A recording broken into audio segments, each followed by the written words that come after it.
വിശുദ്ധ പൗലോസ് തെസലോനിക്കയിലെ സഭയ്ക്കെഴുതിയ രണ്ടാം ലേഖനം 1-ാം അധ്യായം. പൗലോസും സിൽവാനോസും തിമോത്തേയോസും കൂടെ നമ്മുടെ പിതാവായ ദൈവത്തിലും കർത്താവായ യേശുക്രിസ്തുവിലുമുള്ള തെസലോനിക്കക്കാരുടെ സഭയ്ക്ക്, പിതാവായ ദൈവത്തിൽ നിന്നും കർത്താവായ യേശുക്രിസ്തുവിൽ നിന്നും നിങ്ങൾക്ക് കൃപയും സമാധാനവും. നിങ്ങളുടെ വിശ്വാസം സമൃദ്ധമായി വളരുകയും നിങ്ങളേവരുടെയും പരസ്പര സ്നേഹം വർദ്ധിച്ചു വരികയും ചെയ്യുന്നതിനാൽ, സഹോദരരെ, നിങ്ങൾക്ക് വേണ്ടി എപ്പോഴും ദൈവത്തിന് സമുചിതമായി നന്ദി പറയാൻ ഞങ്ങൾ കടപ്പെട്ടിരിക്കുന്നു. അതിനാൽ നിങ്ങൾ ഇപ്പോൾ സഹിച്ചുകൊണ്ടിരിക്കുന്ന എല്ലാ പീഡകളിലും ദുരിതങ്ങളിലും നിങ്ങൾക്കുള്ള സഹനശീലവും വിശ്വാസവും നിമിത്തം ദൈവത്തിൻ്റെ സഭകളിൽ വെച്ച് നിങ്ങളെക്കുറിച്ച് ഞങ്ങൾ തന്നെ അഭിമാനിക്കാറുണ്ട്. ദൈവരാജ്യത്തിനു വേണ്ടിയാണല്ലോ നിങ്ങൾ കഷ്ടപ്പാടുകൾ സഹിക്കുന്നത്. അതിന് നിങ്ങൾ അർഹരാക്കപ്പെടണമെന്ന ദൈവത്തിൻ്റെ നീതിവിധിയുടെ തെളിവാണിത്. നിങ്ങളെ പീഡിപ്പിക്കുന്നവർക്ക് യാതനകൾ തിരിച്ചു നൽകുക ദൈവനീതിയാണ്. കർത്താവായ യേശു തൻ്റെ ശക്തരായ ദൂതന്മാരോടുകൂടെ അഗ്നിജ്വാലകളുടെ മധ്യേ സ്വർഗത്തിൽ നിന്ന് പ്രത്യക്ഷപ്പെടുമ്പോൾ യാതനകൾക്കിരയായ നിങ്ങൾക്ക് ഞങ്ങളോടൊപ്പം ഇതുവഴി സമാശ്വാസം നൽകും. അപ്പോൾ അവൻ ദൈവത്തെ അറിയാത്തവർക്കും നമ്മുടെ കർത്താവായ യേശുവിൻ്റെ സുവിശേഷം അനുസരിക്കാത്തവർക്കും ശിക്ഷ നൽകും. അവർ കർത്താവിൻ്റെ സന്നിധിയിൽ നിന്നും അവൻ്റെ ശക്തിയുടെ മഹത്വത്തിൽ നിന്നും അകന്ന് നിത്യനാശം ശിക്ഷയായി അനുഭവിക്കും. കർത്താവ് തൻ്റെ വിശുദ്ധരിൽ മഹത്വപ്പെടുന്നതിനും ഞങ്ങൾ നിങ്ങൾക്ക് നൽകിയ സാക്ഷ്യം വിശ്വസിച്ചതിലൂടെ വിശ്വാസികളായ സകലരിലും അത്ഭുത വിഷയമാകുന്നതിനും ആ ദിവസം കർത്താവ് വരും. നമ്മുടെ ദൈവം നിങ്ങളെ തൻ്റെ വിളിക്ക് യോഗ്യരായി പരിഗണിക്കുന്നതിനും നിങ്ങളുടെ എല്ലാ സദുദ്ദേശ്യങ്ങളും വിശ്വാസത്തിൻ്റെ പ്രവൃത്തികളും തൻ്റെ ശക്തിയാൽ പൂർത്തിയാക്കുന്നതിനുമായി നിങ്ങൾക്കു വേണ്ടി ഞങ്ങൾ എപ്പോഴും പ്രാർത്ഥിക്കുന്നു. അങ്ങനെ നമ്മുടെ ദൈവത്തിൻ്റെയും കർത്താവായ യേശുക്രിസ്തുവിൻ്റെയും കൃപയ്ക്കനുസൃതം നമ്മുടെ കർത്താവായ യേശുവിൻ്റെ നാമം നിങ്ങളിലും നിങ്ങൾ അവനിലും മഹത്വപ്പെടട്ടെ.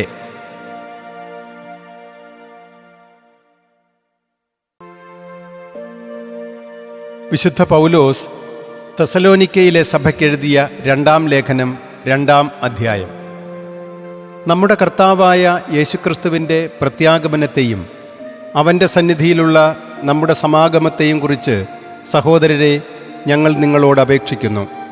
കർത്താവിൻ്റെ ദിവസം വന്നു കഴിഞ്ഞുവെന്ന് സൂചിപ്പിക്കുന്ന തരത്തിലുള്ള അരൂപിയാലോ വചനത്താലോ പ്രസംഗത്താലോ ഞങ്ങളുടേതെന്ന് തോന്നിക്കുന്ന ലേഖനത്താലോ നിങ്ങൾ പെട്ടെന്ന് ചഞ്ചലചിത്തരും അസ്വസ്ഥരുമാകരുത്.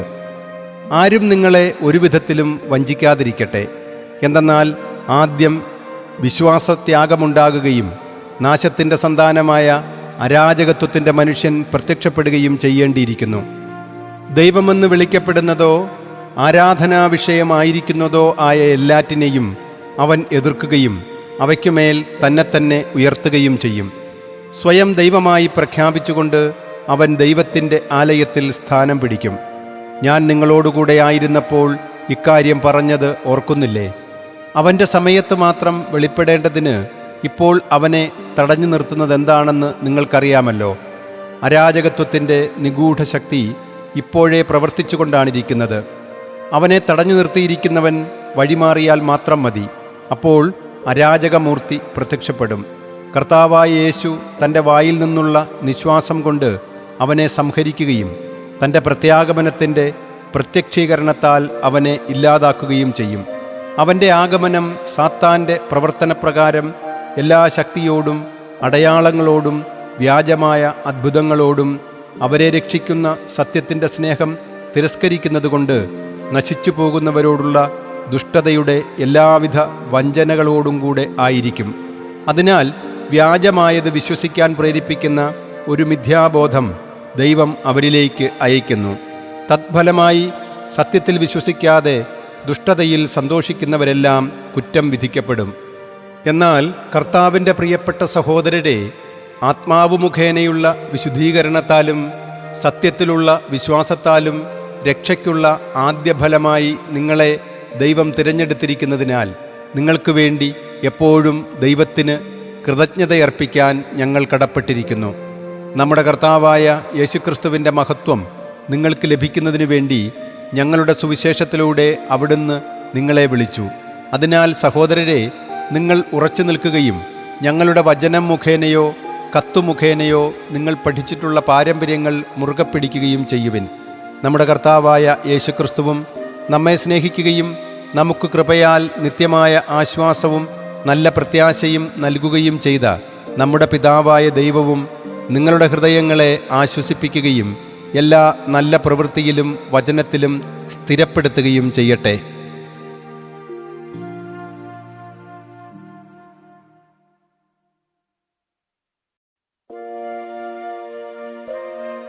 വിശുദ്ധ പൗലോസ് തെസലോനിക്കയിലെ സഭയ്ക്കെഴുതിയ 2-ാം ലേഖനം 3-ാം അധ്യായം. അവസാനമായി, സഹോദരരെ, കർത്താവിൻ്റെ വചനം നിങ്ങളുടെ ഇടയിലെന്ന പോലെ വേഗത്തിൽ പ്രചരിക്കുന്നതിനും മഹത്വപ്പെടുന്നതിനും ഞങ്ങൾക്കു വേണ്ടി പ്രാർത്ഥിക്കുവിൻ. ദുർവൃത്തരും ദുഷ്ടരുമായ മനുഷ്യരിൽ നിന്ന് ഞങ്ങൾ മോചിപ്പിക്കപ്പെടുന്നതിനും പ്രാർത്ഥിക്കുവിൻ.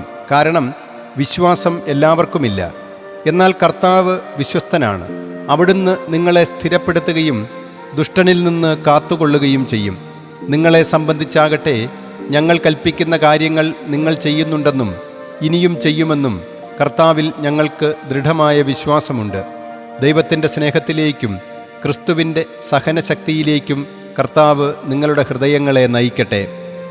അലസതയിൽ നടക്കുകയും ഞങ്ങളിൽ നിന്ന് സ്വീകരിച്ച പാരമ്പര്യത്തിനിണങ്ങാതെ ചരിക്കുകയും ചെയ്യുന്ന സഹോദരനിൽ നിന്ന് ഒഴിഞ്ഞുമാറാൻ സഹോദരരെ, നമ്മുടെ കർത്താവായ യേശുക്രിസ്തുവിൻ്റെ നാമത്തിൽ ഞങ്ങൾ നിങ്ങളോട് കൽപ്പിക്കുന്നു. എങ്ങനെയാണ് ഞങ്ങളെ അനുകരിക്കേണ്ടതെന്ന് നിങ്ങൾക്ക് തന്നെ അറിയാമല്ലോ. നിങ്ങളുടെ ഇടയിൽ ആയിരുന്നപ്പോൾ ഞങ്ങൾ അലസരായിരുന്നില്ല. ആരിൽ നിന്നും ഞങ്ങൾ അപ്പം ദാനമായി വാങ്ങി ഭക്ഷിച്ചിട്ടില്ല. നിങ്ങളിലാർക്കും ഭാരമാകാതിരിക്കാൻ വേണ്ടി ഞങ്ങൾ രാപകൽ അധ്വാനിച്ച് കഷ്ടപ്പെട്ട് ജോലി ചെയ്തു. എന്നാൽ ഞങ്ങൾക്ക് അധികാരമില്ലാഞ്ഞിട്ടല്ല, നിങ്ങൾ ഞങ്ങളെ അനുകരിക്കുന്നതിന് ഞങ്ങളെ തന്നെ മാതൃകയായി നൽകാനാണിത്. ഞങ്ങൾ നിങ്ങളോടുകൂടെ ആയിരുന്നപ്പോൾ തന്നെ നിങ്ങൾക്ക് ഒരു കൽപ്പന നൽകി: അധ്വാനിക്കാൻ മനസ്സില്ലാത്തവൻ ഭക്ഷിക്കാതിരിക്കട്ടെ. എല്ലാ കാര്യങ്ങളിലും ഇടപെടുകയും എന്നാൽ ഒരു ജോലിയും ചെയ്യാതെ അലസരായി കഴിയുകയും ചെയ്യുന്ന ചിലർ നിങ്ങളുടെ ഇടയിലുണ്ടെന്ന് ഞങ്ങൾ കേൾക്കുന്നു. അത്തരം ആളുകളോട് കർത്താവായ യേശുവിൽ ഞങ്ങൾ കൽപ്പിക്കുകയും ഉദ്ബോധിപ്പിക്കുകയും ചെയ്യുന്നു. അവർ ശാന്തരായി ജോലി ചെയ്ത് അപ്പം ഭക്ഷിക്കട്ടെ. സഹോദരരെ, നന്മ ചെയ്യുന്നതിൽ നിങ്ങൾക്ക് മടുപ്പ് തോന്നരുത്. ഈ കത്തിലൂടെയുള്ള ഞങ്ങളുടെ വചനം ആരെങ്കിലും അനുസരിക്കാതിരുന്നാൽ അവനെ പ്രത്യേകം ശ്രദ്ധിക്കുക. അവൻ ലജ്ജിതനാകേണ്ടതിന് അവനുമായി ഇടപെടാതിരിക്കുക. അവനെ ശത്രുവായി പരിഗണിക്കരുത്, മറിച്ച് സഹോദരനെ എന്ന പോലെ ഉപദേശിക്കുക.